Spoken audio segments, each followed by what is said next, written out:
been at the new and improved Rose Garden, and people are loving it. They're loving it like they've not loved a lot of things. We have the presidential fame, which you just saw, and it just opened, and we wanted to get it open for this occasion. We were hoping we were able to get outside, and the weather allowed us to. It was supposed to be a terrible rainy day. I was telling Eric, and God was watching, and he didn't want that for Charlie. He just didn't want that. So it's really beautiful. It couldn't be more beautiful. Today we're here to honor and remember a fearless warrior for liberty, beloved leader who galvanized the next generation like nobody I've ever seen before, and an American patriot of the deepest conviction. The finest quality and the Saludos amigos de TampaHoy.com. Estamos aquí viendo en vivo al presidente Donald Trump, que le va a entregar en el día de hoy póstumo a Charlie Kirk una medalla del presidente, que en el día de hoy él había dicho anteriormente. Él había dicho anteriormente que iba a entregarle esta medalla presidencial de la libertad al joven, y entonces en el día de hoy Charlie Kirk estaría cumpliendo 32 años, por lo cual un gran número de personas, seguidores de Charlie Kirk, familiares y también líderes del Partido Republicano o MAGA se encuentran en la Casa Blanca para ser parte de este evento, que le están honrando la memoria y el esfuerzo que trató de hacer Charlie Kirk antes de ser asesinado durante un evento que realizó en una universidad, y recibió un disparo por un joven que actualmente se encuentra recluido en una prisión, detenido en una prisión. Así que estamos aquí, vamos a escuchar ahora las palabras del presidente Donald Trump sobre la medalla presidencial de la libertad, que se le está haciendo entrega póstuma a Charlie Kirk. Thank you very much. But I raced back halfway around the globe. I was going to call Erica and say, Erica, could you maybe move it to Friday? And I didn't have the courage to call. But you know why I didn't call? Because I heard today was Charlie's birthday. And I said, that was a definite. And I said, we're going to have to forget about some of those very big, very rich countries that expected me to be there. And I can tell you, based on the length of that flight, I wouldn't want to go back tomorrow. But I would not have missed this moment for anything in the world. Nothing. And it's a very important time for our country, and our country is doing so well. It's never done better. We are a country with almost now $18 trillion of investment coming in. Nobody's ever seen anything like that. Previous administration had less than $1 trillion for 4 years. We have more than 18, it'll be much more than 20 by the time the year, more than $20 trillion. There's never been a country in the world that had anything like that. What's happened to our country is incredible in a short period of time. Charlie was a big person for, sir, can we close up those borders, please, a little bit? They're really leaking badly. I said, Charlie, I haven't gotten there yet. But, it came out last 4 months. Literally nobody was allowed into our country. And the only people that were allowed in were people that came in legally. The borders are absolutely stone cold closed. And they reported 0, 0, 0, and 0, so that's pretty good. But he was a big believer. He wanted people in the country more than I did, frankly. He wanted them to come in legally, and he got his wish. October 14th is Charlie's birthday, and he should have been turning 32 years old. I tell you, when I first met him, he was like 22, and I said, boy, he's awfully young, but I thought he was older than that. He looked a little bit older than his age. That's okay. That's not good when you're old, but when you're young, it's great. He had the best of all things, but he was special. But instead, Charlie is attaining a far more important milestone. We're entering his name forever into the eternal roster of true American heroes. He's a true American hero, an amazing person, way, way beyond his years. And I'm honored to be joined by a woman who has endured unspeakable hardship with unbelievable strength, and that's Charlie's widow, Erica. And I just want to thank you, Erica. He loved you so much. I was with him. Oh, please. Thank you, darling. Thank you. I was with him before I met Erica, and he told me he was going to get married. He said, "You won't believe how beautiful she is." I said, "Well, then now that I meet her, he's right." But then he also said, "And you know what? She's like the smartest person I know." See, they do go together on occasion. Not often. Not often. But on occasion they go together. But he was in love with you. He was deeply in love with you. It's great. Erica, your love and courage have been an inspiration to all of us, and we will always be here for you, and we're always going to be here for your gorgeous, beautiful children. And we'll never forget what your family has sacrificed for our country. Man loved our country. When things were going badly for our country, he was so, as you know, angry. He would get angry because he said it doesn't have to be that way. We're also pleased to be joined by an incredible group of Charlie's friends, very powerful friends, actually, and some not so powerful, and they're actually better people, okay? I know them all. They're the less powerful ones. I have to tell you that, all of you power guys down here. The best ones in the group are the ones that are less successful, but that happens too. No, they're all great, and they're here. And let's start with Erica's father. Where is Erica's father? Where are you? Where are you, Dad? Oh, look at him. Wow. I want to get a hat like that, too. I like that. How are you? Nice to see you again. Thanks as well to Vice President J.D. Vance, who's been fantastic. J.D., thank you very much. Great. Doing a great job. Did a great job on Sunday with George Slopadopoulos. I thought put him away pretty good. Second lady, who's a phenomenal woman, Usha Vance. Thank you very much, Usha. Thank you very much. Great woman. President of Argentina. He wanted to be here. That's Argentina's a serious flight, right? And he's become a superstar, and he's doing amazing things. It's he's a MAGA person, but it's make Argentina great again. That's what he does, right? And I want you to stand, please, Javier Milei. Doing a great job. Thank you very much. Many members of my cabinet are here. Just about all of them are here. I won't go into every single one of them, but I'll announce a few of the people that have really turned this country around and helped me. Incredible people. Speaker of the House, Mike Johnson. Where's Mike? Mike, what a job you're doing, Mike. What a job you're doing. And I watched you this morning, and you're in there trying to say, look, just let the country open. Everything will be fine. We're dealing with some radical left lunatics.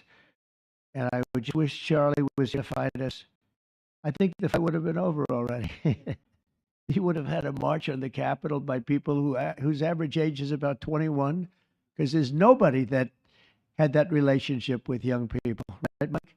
So thank you, Mike, for being here. House Majority Leader Steve Scalise. Steve, thank you very much. A brave guy and a friend. House Majority Whip, another terrific man, Tom Emmer.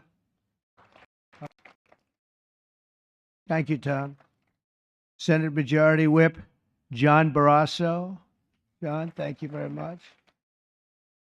You have all these senators. I'm going to get in trouble. I'm not going to read all their names. I'll be reading all day. We'll be talking about Charlie in about 45 minutes from now. We can't do that. So all of the senators, there's so many of you.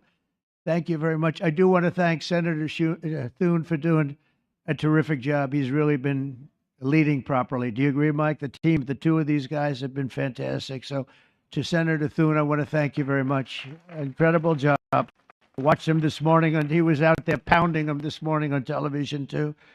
And John Barrasso, thank you for the work you've done, and congratulations on your success. I want to thank you all and all of the Congress people that are here. And I see we have our Attorney General here, and you are doing a fantastic job. Thank you very much, Pam. Thank you. Thank you very much. We have everybody. Wow, that's incredible. Okay, I'm not going to do any more.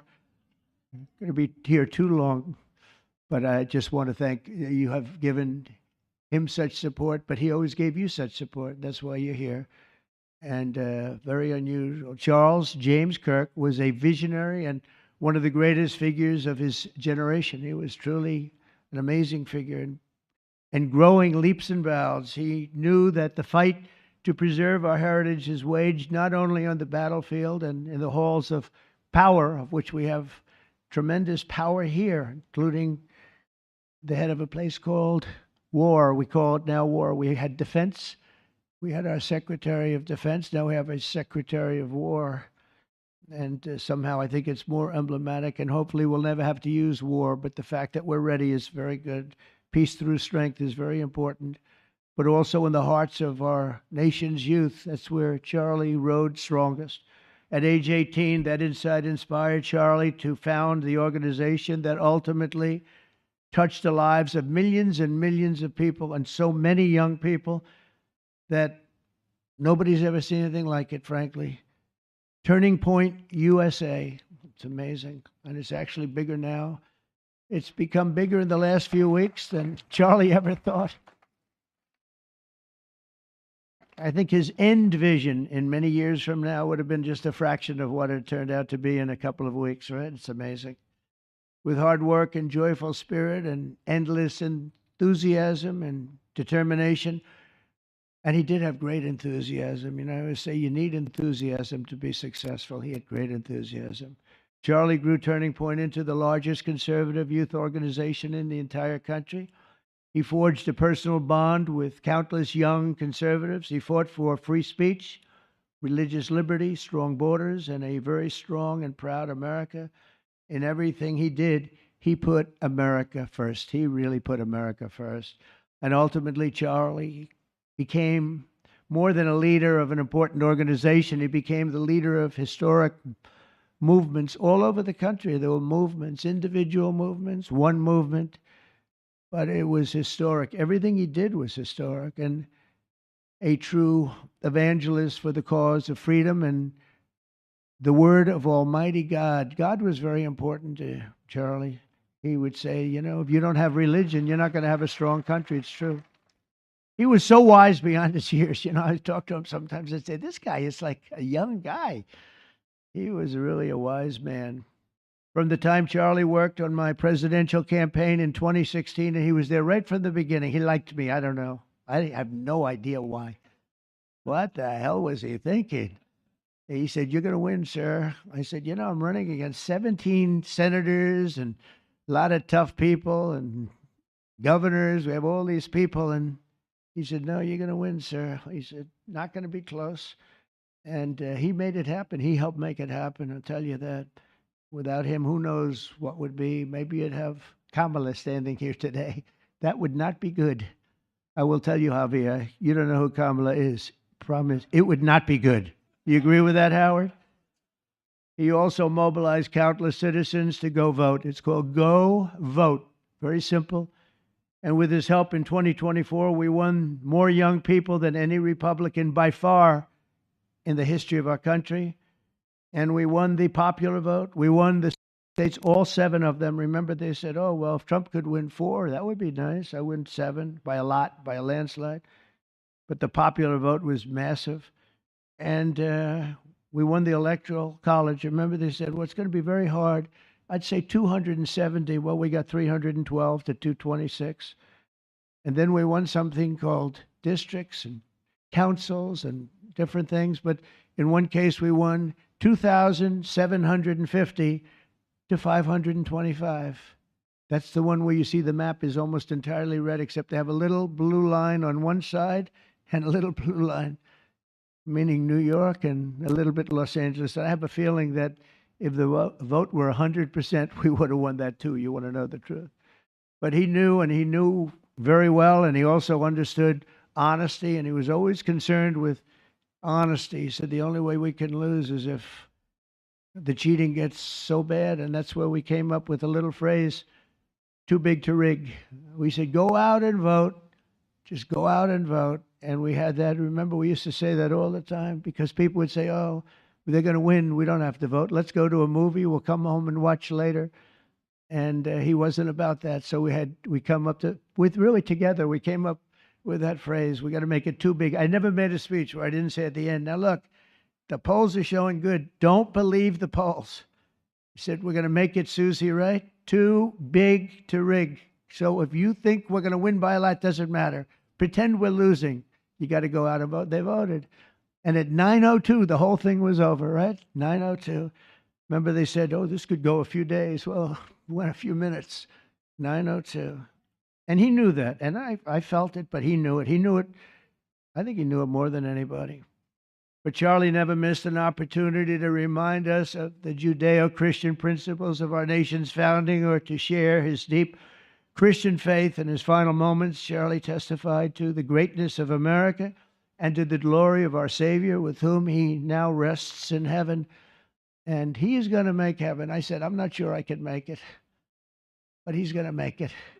He's there. He's looking down on us right now. It's so incredible. Look at this, how this turned out. This was supposed to be so dark and cloudy.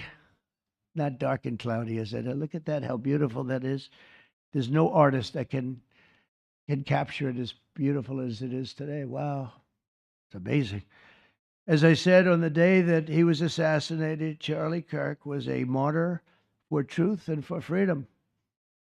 And from Socrates to think, and to St. Peter, from Abraham Lincoln to Martin Luther King, those who change history the most, and he really did, have always risked their lives for causes they were put on earth to defend. He was put on earth to do exactly what he was doing. He didn't want to waste time. He would have been a top student at any college in the country. I know the college as well. He's smarter than the guys there. He was so smart. But he almost, I guess, didn't have the time. He knew what he wanted to do. It wasn't like, gee, I want to sit in the classroom for 4 years listening to people teach me liberal principles, because they were never going to teach him that anyway. But he didn't have the time. He really didn't have the time. But every time the enemies of goodness and virtue tried to silence the voice of righteous and noble leaders like Charlie, they failed. They seem to fail. Ultimately, they look like they're doing well, and then they end up failing, because the truth has been unrelenting over the years, over history. And people like Charlie, it's just they've got a power that others don't have, and very few people will ever have. So today, like those martyrs before him, Charlie's voice, his message, and his legacy are stronger and greater than ever before. They are greater than ever before. Look, this is a horrible event, but it brought out the greatness of Charlie. Nothing could have ever supplanted this. It's incredible, the way people are talking about him. And with great love. I mean, I read so many stories about some of the enemies, but I watch the enemies, and it's hard for them to speak badly about him because they just don't. And then you do have people in the days since Charlie's killing, we've seen exactly why our country so dearly needed his example. We've watched legions of far-left radicals resort to desperate acts of violence and terror because they know that their ideas and arguments are persuading no one. They know that they're failing. They have the devil's ideology, and they're failing, and they know it. They feel it, and they become violent. They seem to become very violent on the left. They've rammed vehicles into federal law enforcement, fired sniper rifles at ICE agents, and me, But I made a turn at a good time. I turned to the right. Charlie couldn't believe it, actually. He said, how the hell did you make that turn? I said, I don't know. But fired rifles and threatened the lives of our Supreme Court justices, our great justices. They have to be protected. We just issued a lot of money, $60 million to protect the Supreme Court justices. Very important. We can't let anything happen. In places of worship, we're protecting our people. We've seen that a candidate for Attorney General in Virginia boasted that he would want to see the Republican legislature, a legislator in Virginia, shot in the head and to see his children murdered. He actually said this. And now he continues to run for office, and most people continue to back him. But he said he wants his man shot. He said shot in the head and to see his children murdered. And they keep running. Pretty amazing, right? That's a bad one. Let's see how that turns out, but that's a really bad one. Nobody's heard that one before. Especially in the wake of Charlie's assassination, our country must have absolutely no tolerance for this radical left violence, extremism, and terror. We're done with the angry mobs, and we're not going to let our cities be unsafe. We're going to make sure our cities are safe. When you have Chicago, where they had 4,000 people murdered over a very short period of time, 4,000 people. And then we have a governor stand up and say, oh, things are going swimmingly. No, they're not. We're going to make Chicago safe, just like we're going to make, look what we did in D.C. It's so nice that we started here, because this was one of the most violent places in the United States. It'd be dangerous to be right out here. But you couldn't go to a restaurant. The restaurants were all dying. The whole place was dying. You'd have these gorgeous, look at the Washington Monument over there. You'd have these gorgeous buildings and monuments and structures. And people were afraid to leave their apartment. They were afraid to go to work. They'd get into an Uber and they'd feel safe, and then the Uber would be attacked. They thought they made it to safety, and then the Uber was attacked on the trip in. But we've done a great job, and now it's considered a totally safe city. We haven't had problems. It took us 12 days to make it great. We took out, Pam, 1,700 hard criminals, career criminals in many cases, but these are hardened criminals. Many of them came in through the Biden open borders. We brought them back to the countries. And a couple were so violent that we put them in jail. We don't want to take a chance that they could get back in, because no matter how good we do, somebody can sneak in. They were so violent and so bad. One arrested 28 times. Every time he left prison, he'd get into a violent incident. 28 times. And we put him away for a long time. But we're done with the angry mobs. We're done with it. This is such an unbelievable place right now. You take a look where you can walk down the middle of the street with your wife or your husband. Your children can walk. They can walk alone. It doesn't matter. They can walk anywhere in Washington, and they're safe now. If this were a year ago, they'd have a serious chance of being badly hurt, even killed.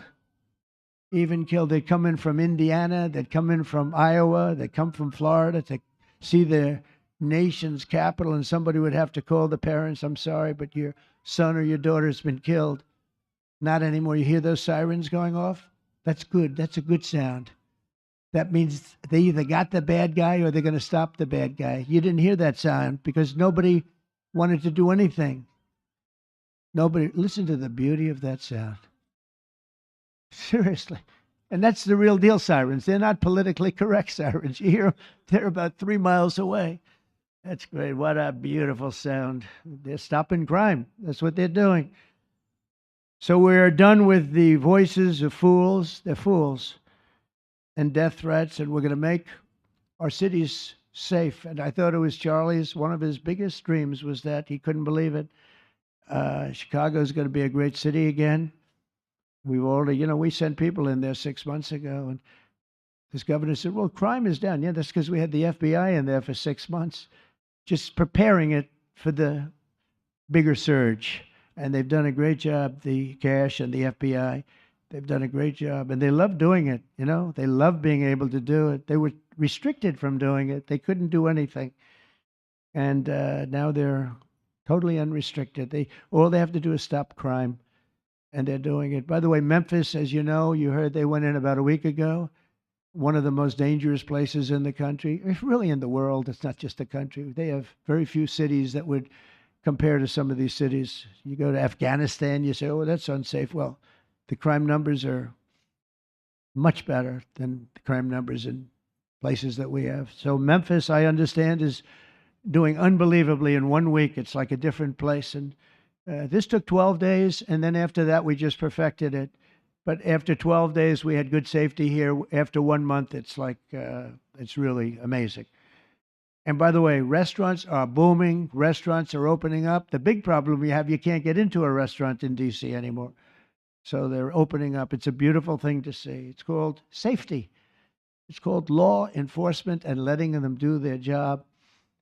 And that's why I said last month that I have directed the Attorney General and the Department of Homeland Security to confront the very real threat of left-wing terrorism in our country. It's a real threat. And not when you confront it, it's not, because they're not brave people. In fact, they're cowards. When you confront them, they immediately fold. You have to see them fold. You have to see them crying. They fold. But it includes dismantling the networks that fund them and finance them, and we're finding out who those networks are. We already know quite a few of them. When you see these violent incidents, and then you see people holding this gorgeous sign with beautiful wood, beautiful cardboard, wood, everything's perfect paint job, and they're all the same. There are thousands of them. You know that they weren't made in the basement out of love. They were made by anarchists, and in some cases wealthy. I'll probably find some of my nice friends that are up there being so nice to me, especially lately. They're being very nice. But it surprises you who they may be, and you almost wonder why would they do it? But they're hurting our country, and we're really taking it back one by one. If we didn't go into Los Angeles early on in the administration, the commissioner, the chief of police, Los Angeles, said if they didn't go in, we would have lost our city. Now, they already lost 25,000 houses to fire because they wouldn't let the water come in from the Pacific Northwest, which they should have done. I said, you better do it. They didn't do it, and we had 25,000 homes where they had no water in the sprinklers. They had no water in the fire hydrants. Would have been a different kind of a thing if they did what they were supposed to do. We had to break in. We broke in and had the water come down. They said for the environment, great, they lost 25,000 houses. It's incredible. But the commissioner said without the federal government and President Trump's intervention, we would have lost the entire city. And we have the Olympics going there soon. I got the Olympics. We have the Olympics. We have the World Cup. And we have, most importantly, we have the 250th anniversary of our country. That's going to be most important. And all of these things are happening, and we're going to have safe cities. We're going to have very, very safe cities. So 1 month after Charlie's death, we still feel the terrible shock and the pain of his loss, like just about nobody I can think of. Charlie Kirk was one of a kind. He was unstoppable, and he really was. Boy, when he had an idea in his head, he would call me, sir, please, you haven't done it yet. I said, Charlie, relax. Just relax. He didn't relax. He'd call me the next day again. It got it done. But he was like indomitable and always will be. He's really irreplaceable. Nobody can replace him. But they're going to do great. But you can't replace that kind of person and that kind of talent, frankly. The word talent is an important word, but that kind of talent. So we hold his memory in our hearts forever. Every single day of this administration, we will continue to carry out the mission for which he lived, and he really did. He lived for this country. He lived for his wife and his family, but he lived for this country too.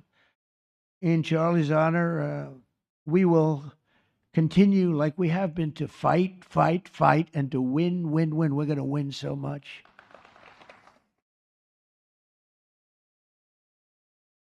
So the Presidential Medal of Freedom is a big deal. You have the Congressional Medal of Honor, military, and the Presidential Medal of Freedom, which is civilian.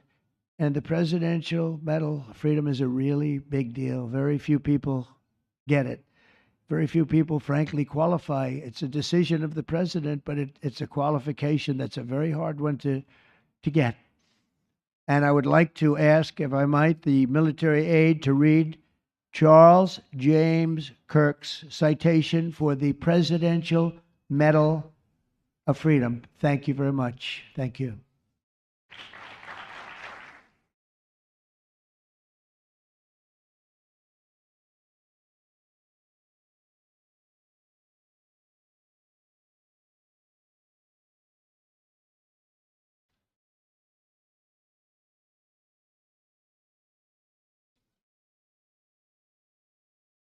The Presidential Medal of Freedom is awarded to Charles James Kirk. Accepting on behalf of Charlie is his wife, Mrs. Erica Kirk.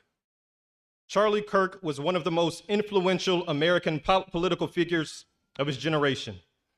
At just 18 years old, he founded Turning Point USA and grew it into the largest conservative youth organization in the nation.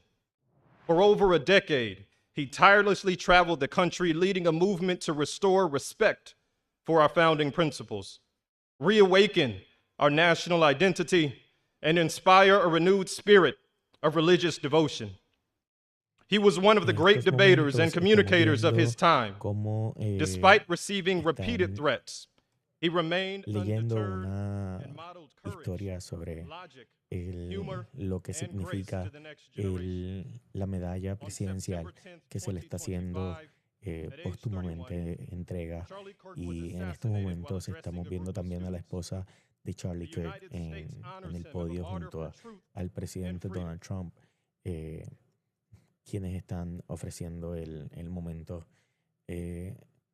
solemne para honrar la memoria de Charlie Kirk en esta tarde desde el jardín de la Casa Blanca. Como podemos ver, está el presidente Donald Trump junto a la esposa de Charlie Kirk, a la viuda de Charlie Kirk en estos momentos, y es quien está ahora a cargo de la organización a la que Charlie Kirk también, que él había fundado y por la cual él estaba realizando el evento en esta universidad donde fue asesinado. En estos momentos el presidente Donald Trump está dirigiéndose a la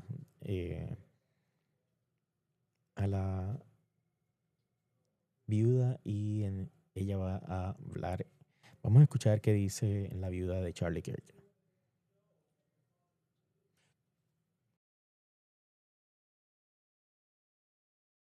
Thank you, Mr. President, for honoring my husband in such a profound and meaningful way. And thank you for making this event a priority amid the peace process in the Middle East. Thank you.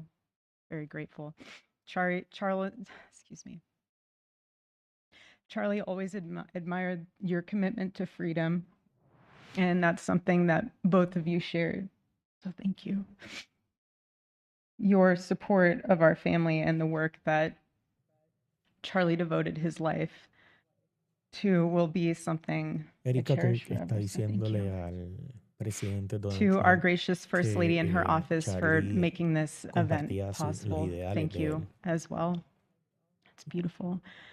To Vice y los President de su and familia. the lovely Usha fans, your friendship has been an unbelievable También se dirige encouragement. a Thank varios you. de los asistentes entre And los to all our invitados friends and que family that son are here conocidos de Charlie, y watching ella from les all around dice the gracias world. por estar ahí, Thank you además for de loving us. por Thank todo el you apoyo for durante todo praying for el us proceso que ha estado and for viviendo. believing in what Charlie believed in. And to our Turning Point USA staff and the Charlie Kirk Show staff, we love you more than you could ever know.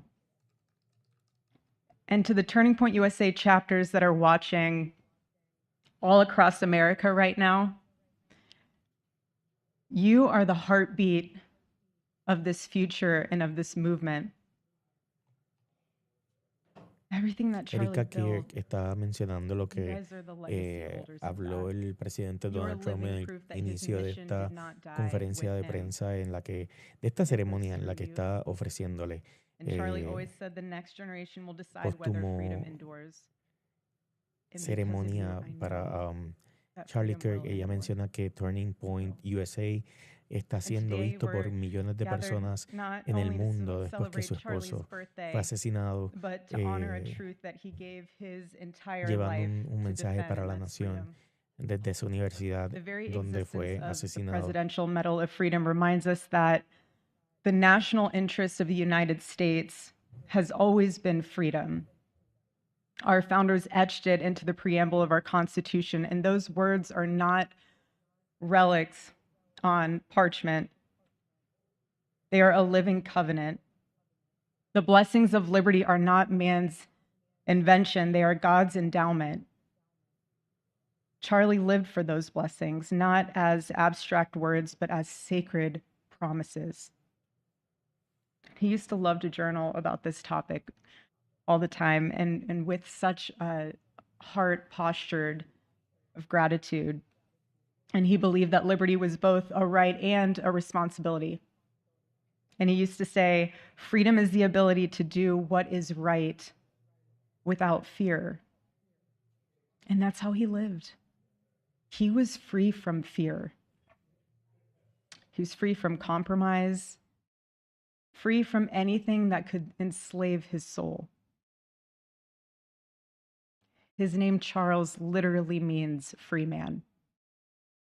And that's exactly who my husband was. He was a free man. And from the time I met him, sitting across from him, being interviewed on politics and philosophy and theology, anything that Charlie loved, any topic he loved. And I just saw the fire in his soul, and there was this divine restlessness within him that came from knowing God placed him on this earth to protect something very, very sacred for all of us. And he never stopped fighting for people to experience freedom. He didn't. Charlie often said that without God, freedom becomes chaos. And he believed liberty could only survive when anchored to truth. And I remember in one of his speeches,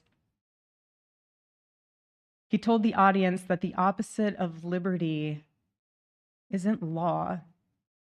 He said it's captivity. And that the freest people in the world are those whose hearts belong to Christ.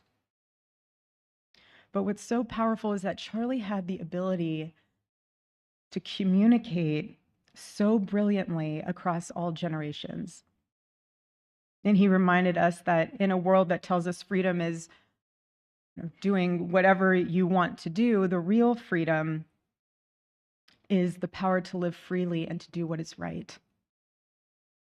And in one of his journal entries, he wrote that he wanted everyone to know that you can't have liberty without moral responsibility.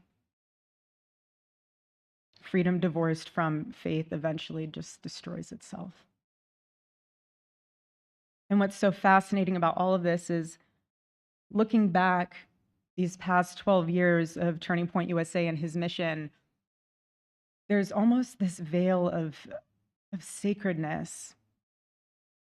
Because what I realize is that while he was building an organization, he was also building a movement, one that called people back to God, back to truth, and a movement that was filled with courage.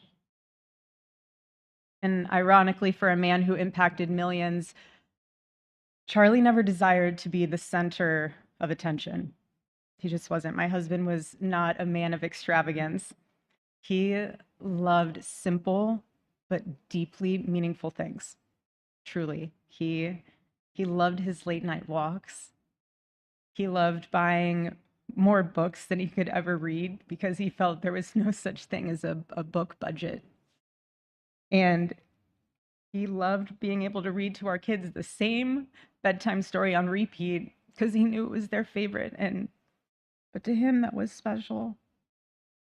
And he loved to sit in the sun on a Saturday morning with his cup of decaf coffee, and his phone was off because he was honoring the Sabbath.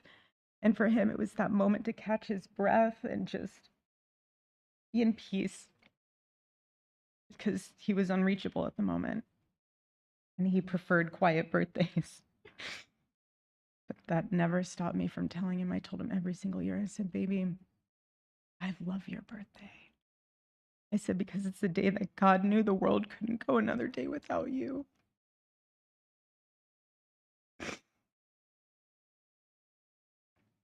And so the rhythm of our usual birthday celebration for him was mint ice cream, mint chocolate chip ice cream. He only had it twice a year, on his birthday and 4th of July.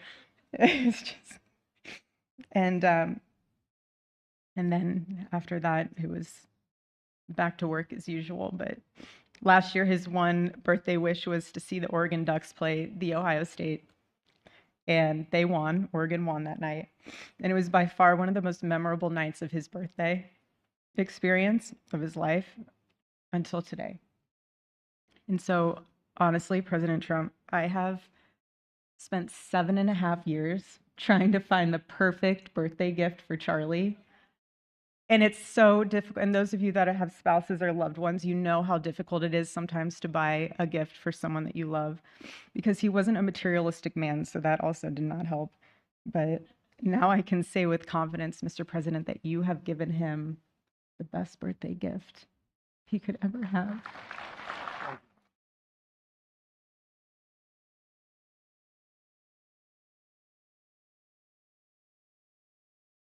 It's such an honor and the recognition of a life lived for defending freedom. And that's what Charlie fought for until his last breath. And it was written across his chest in those final moments on one of his simple t-shirts that always carried a message. And this one bearing a single word, freedom. That was the banner over his life, and that shirt was a declaration. The same declaration he made in every speech, every campus visit, every time he shared the gospel at a church, every sleepless night that he would spend praying for the youth of this nation and planning for the future of our country, and just impressing upon them that when we defend liberty, we defend the soul of our nation. My husband never told anyone what to say. He never did. He never told anyone what to say. He would just encourage them to think. He would encourage them to think outside of the traditional political labels. He would want them to think in a way that was anchored in wisdom and truth. But he would never tell anyone what to say. Charlie wasn't content to simply admire freedom. He wanted to multiply it. He wanted to multiply freedom. He wanted young people to taste it and to understand it and defend it. He wanted them to see that liberty isn't self-indulgence, it's self-governance under God. He wanted them to see that. And every day I'd see him getting ready for work. He'd put on his cross necklace, he'd put his ring on his finger. And the boldness in his demeanor was always fearlessness. He wasn't afraid. He was never afraid. And his daily actions, whether in office or on campus or at a church, it was always without fear. That was his creed. That is how he lived out every single day. He didn't fear being slandered. He did not. He didn't fear losing friends, I can tell you that. He didn't. He didn't care. He stood for truth and stood for freedom, and he did not, everything else was just a noise to him. And it's because his confidence in Christ was absolute. That's why. There was no limit to what he would have sacrificed to defend freedom for all. And if the moment had come, he probably would have run for president, but not out of ambition. He would only have done it if that was something that he believed that his country needed from a servant's heart standpoint.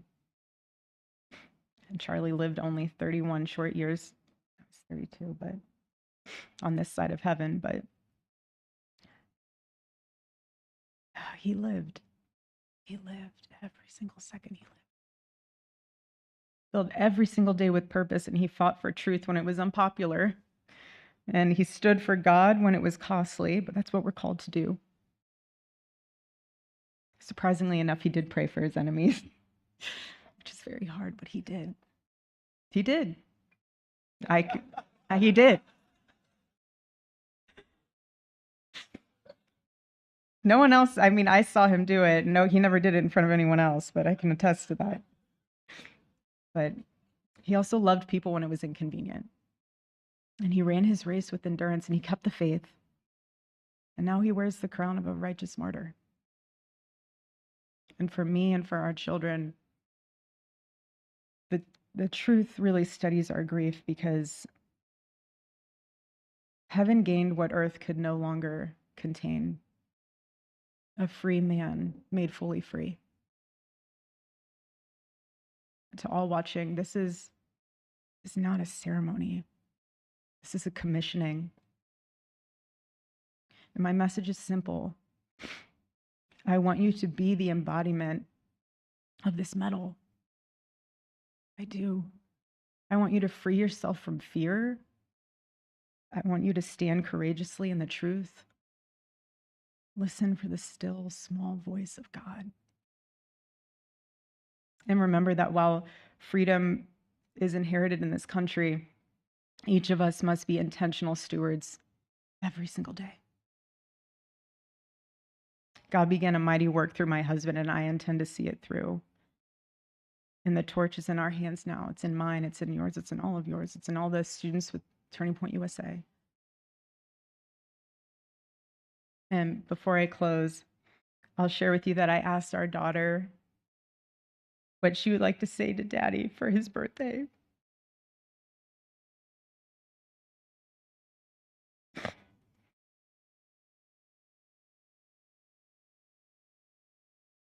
She said, "Happy birthday, Daddy. I want to give you a stuffed animal.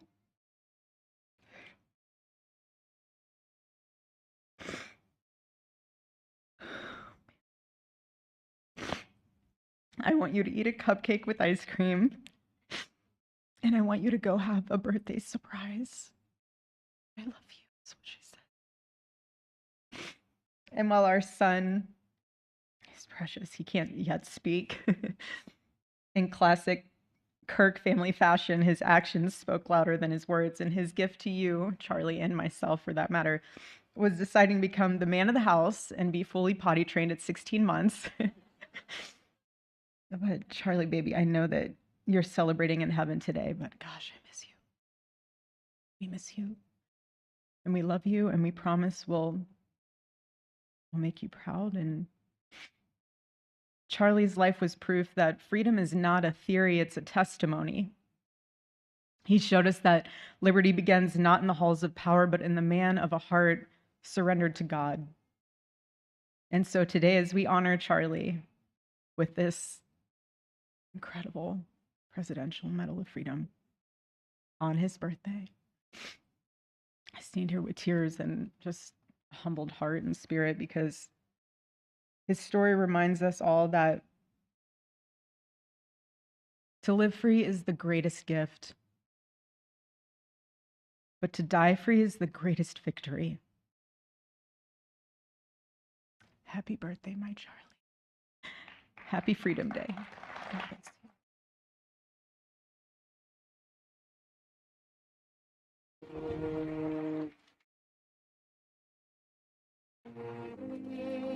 De esta manera, la esposa de Charlie Kirk, su viuda, le da las gracias al presidente Donald Trump en este evento, esta ceremonia en la que decenas de personas se dieron cita en la tarde de hoy en el jardín de la Casa Blanca en Washington, D.C.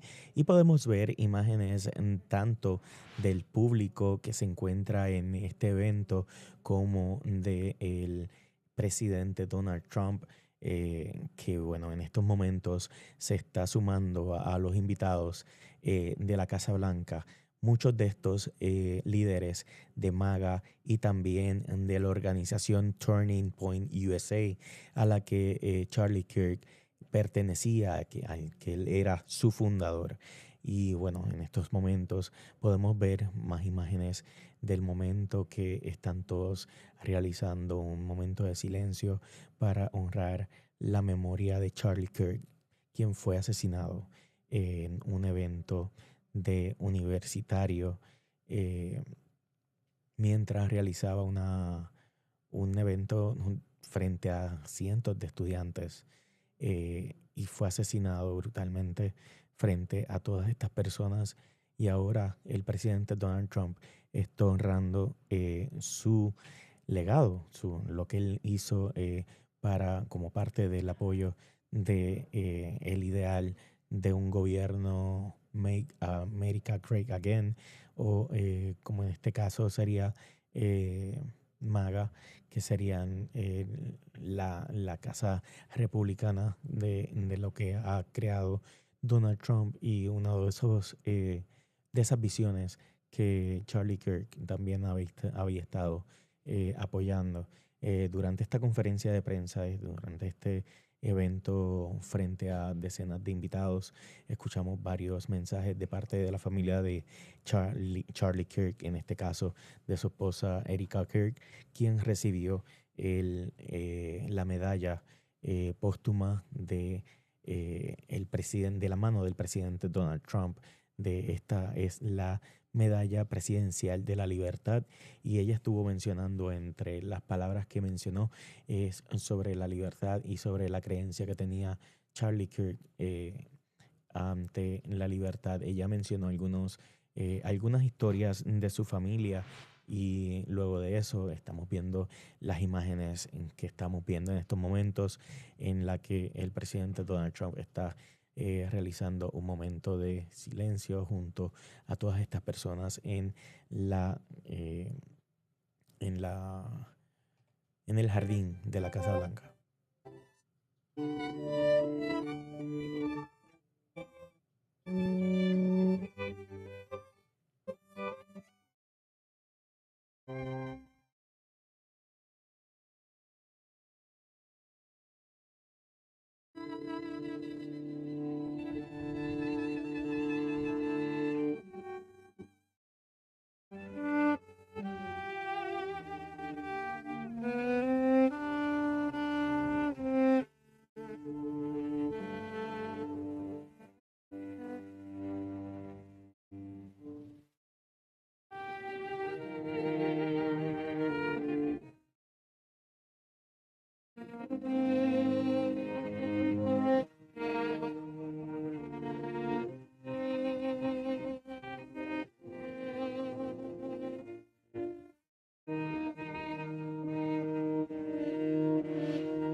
Bueno, y amigos de tampahoy.com, de esta manera le damos por concluida a esta transmisión especial del evento que estuvo realizando el presidente Donald Trump para honrar la memoria de Charlie Kirk en su día de cumpleaños, que estaría cumpliendo 32 años. Este joven que fue asesinado en un evento universitario en el que él estaba realizando una campaña de Turning Point USA, esa organización a la que él pertenecía. Él era su fundador y bueno, en este caso, en el día de hoy, 14 de octubre, el presidente Donald Trump honró su memoria y le dio a su esposa, a su viuda, Erika Kirk, la Medalla Presidencial de la Libertad. Mi nombre es José Ángel Acevedo y fue un placer estar con ustedes en el día de hoy aquí en Tampa Hoy Live. Así que quédense en tampahoy.com para más detalles sobre noticias de última hora y no se olviden que a las 10:30 de la noche estamos completamente en vivo a través de la señal de CW Tampa Bay y también nos puedes ver aquí en tampahoy.com. Nos vemos luego.